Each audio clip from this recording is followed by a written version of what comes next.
வணக்கம், welcome to Ammachi's kitchen. இன்றைக்கி நம்ம பார்க்க போகிற டிஷ்ஷு கேசரி பண்ணி பார்க்கலாம் வாங்க. ரவை ஒரு கப் எடுத்து வச்சுருக்கோம், சர்க்கரை 1.5 கப்பு, நெய் தேவையான அளவு நிறைய எடுத்து வச்சுருக்கோம். நான் அந்த அளவு வேண்டாம், வீட்டிலே தயார் பண்ண நெய் ரொம்ப நல்ல மணமாக இருக்கும். முந்திரி, திராட்சை, ஏலக்காய், என்ன எசன்ஸ் நமக்கு பிடிக்குதோ அந்த எசன்ஸ் போட்டுக்கலாம். நான் பைனாப்பிள் வச்சுருக்கேன். தண்ணி தேவையான அளவு தண்ணி.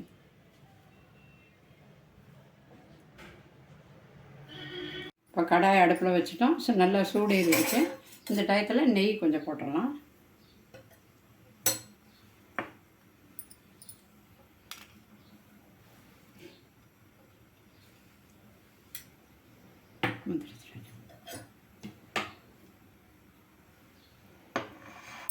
இதில் முந்திரி போட்டணும்.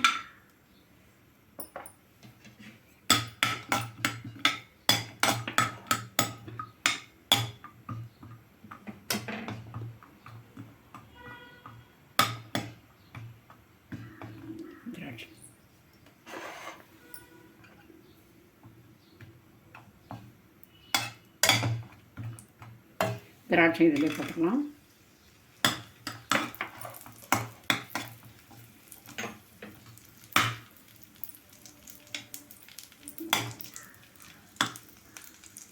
இப்போ நல்லா சிம்மில் வச்சு வறுத்து எடுத்துக்கலாம்.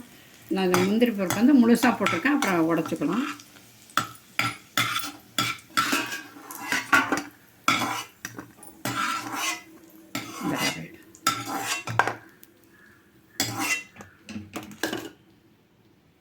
ரவையும் இந்த நெய்யிலே போட்டு வறுத்து வச்சுக்கணும்.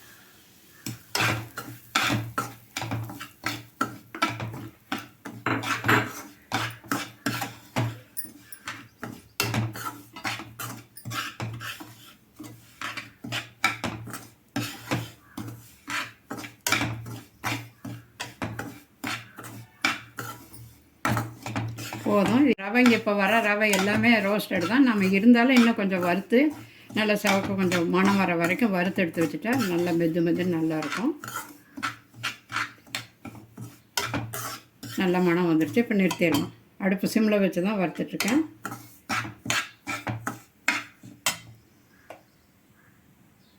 நல்லா மணம் வர வரைக்கும் வறுத்துட்டோம். அடுப்பு ஆஃப் பண்ணிட்டோம். இந்த ரவை எடுத்து ஒரு தட்டில் மாற்றிக்கலாம்.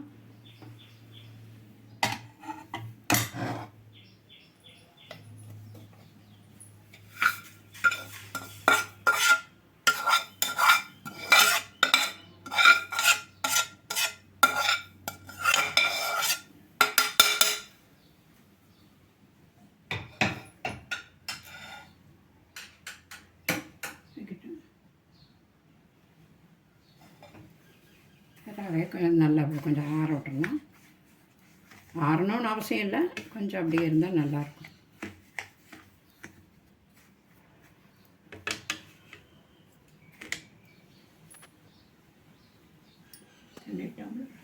வேறு தட்டில் மாற்றிட்டாங்க வறுத்த ரவையை. இப்போ இந்த அதே அந்த கப்புலையே 2 போட்டுக்கலாம்.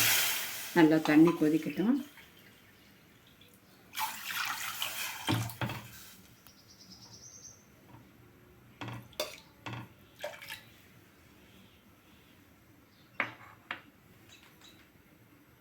ஹைலேயே வச்சுருக்கேன். நல்லா இதாகும்.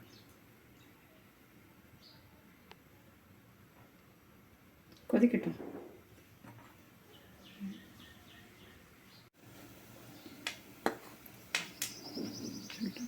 தண்ணி நல்லா கொதிச்சிடுச்சுங்க. இப்போ ரவை கொஞ்சம் கொஞ்சமாக போட்டு நல்லா கலரிக்கலாம்.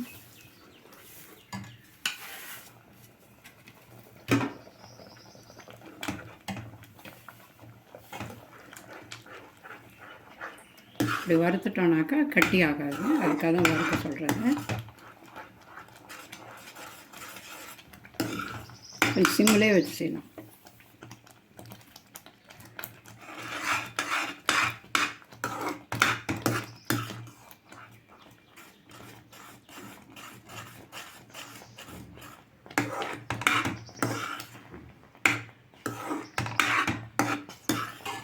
இந்த டயத்தில் சர்க்கரை போட்டுக்கலாம்.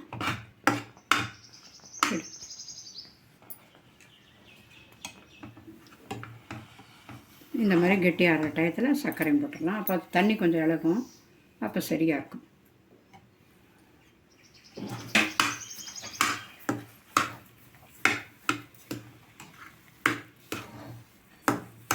இப்போ நல்லா ரவையும் சர்க்கரையெல்லாம் சேர்ந்து வந்து இப்போ திராட்சை, முந்திரி, ஏலக்காய் எல்லாம் போட்டாச்சு. நல்லா கலந்து விட்டுட்டு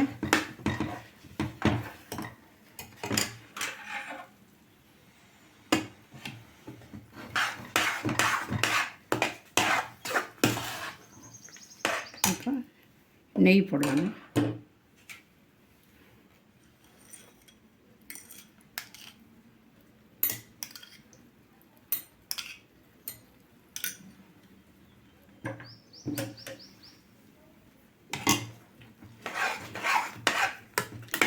நெய் வந்து இதெல்லாம் 3 ஸ்பூன் போட்டிருக்காங்க. தேவையான வேணுங்கிறவங்க இன்னும் போட்டுக்கலாம்.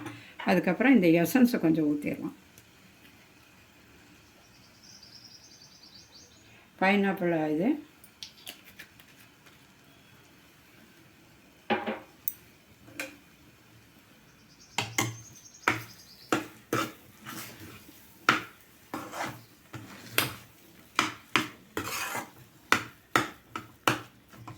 இன்னும் கொஞ்சம் வேணால் நெய் போட்டுக்கணும்.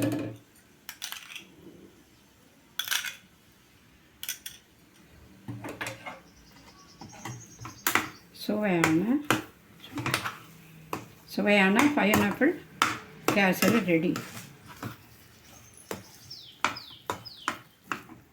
அடுப்பு ஆஃப் பண்ணிடலாம். வேணுங்கிறவங்க இந்த மாதிரி கலருக்கு பைனாப்பிள் கலர் தான் இது போட்டுக்கலாம். போட்டு சிம்லேயே வச்சு ஒரு கிண்டி இறக்கலாம்.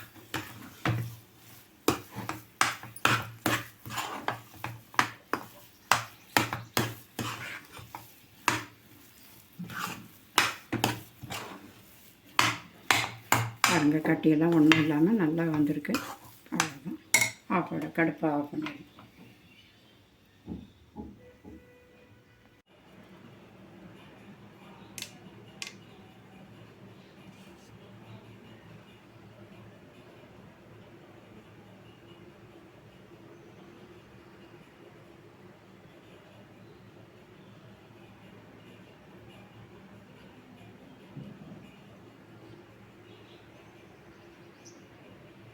பைனாப்பிள் கேசரி ரெடி ஆகிடுச்சு. வீட்டில் செஞ்சு பாருங்கள். வீட்டில் எல்லாம் செஞ்சு பார்த்து சாப்பிட்டு பார்த்துட்டு எப்படி இருக்குன்னு சப்ஸ்கிரைப் பண்ணுங்கள். நன்றி, வணக்கம்.